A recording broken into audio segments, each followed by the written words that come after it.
शीतला माता की कहानी। सील और औरी दोनों बहनें थी।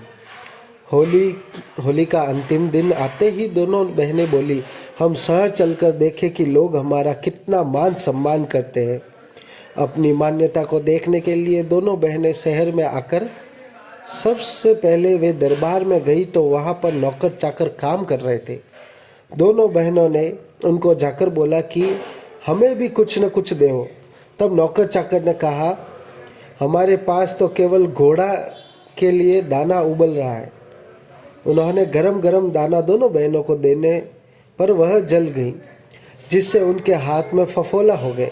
फफोले मतलब छाले हो गए।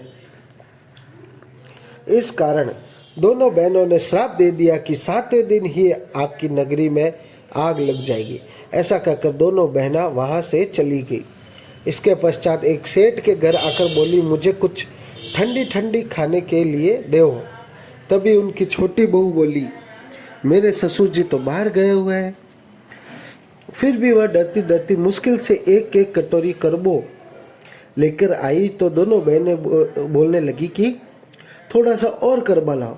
वह जितना भी है वह सभी डाल दो और उस पर सीधा ढक्कन ढक दो।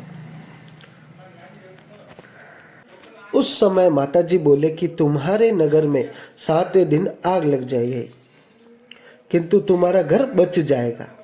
वह छोटी बहू बोली, मेरे घर के साथ साथ मेरे पड़ोसी का भी घर रखो, क्योंकि मेरी साख कौन भरेगा।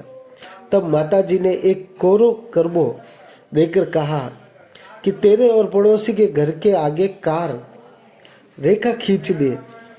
फिर दोनों बहना बोली कि मेरे माथे से जुए निकालो, पर तुम डरना मत। हम सील और औरी दोनों बहन हैं। हम दोनों के आगे पीछे दोनों जगह आंखें हैं।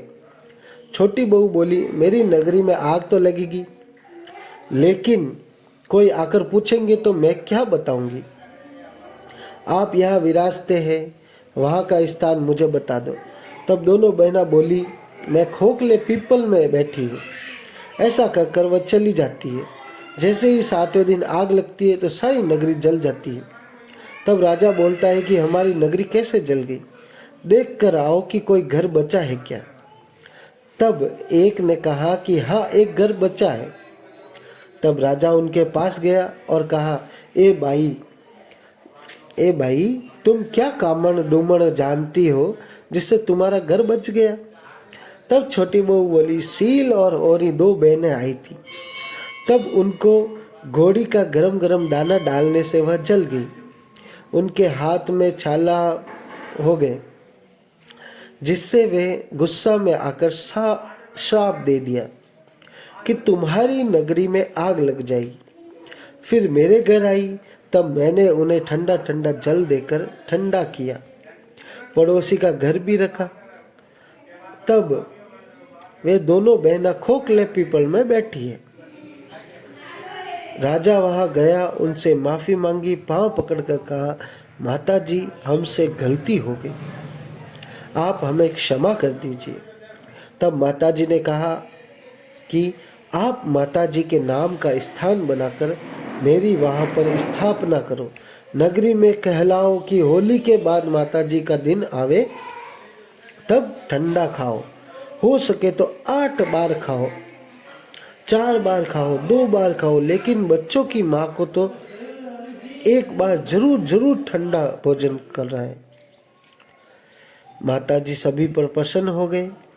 जो भी व्यक्ति माताजी की इस कहानी को कहते समय, सुनते समय या बीच बीच में हुकारा देते हैं, उन सभी को माताजी ठंडा झोला देते हैं। बोलो शीतला माता की जय हो।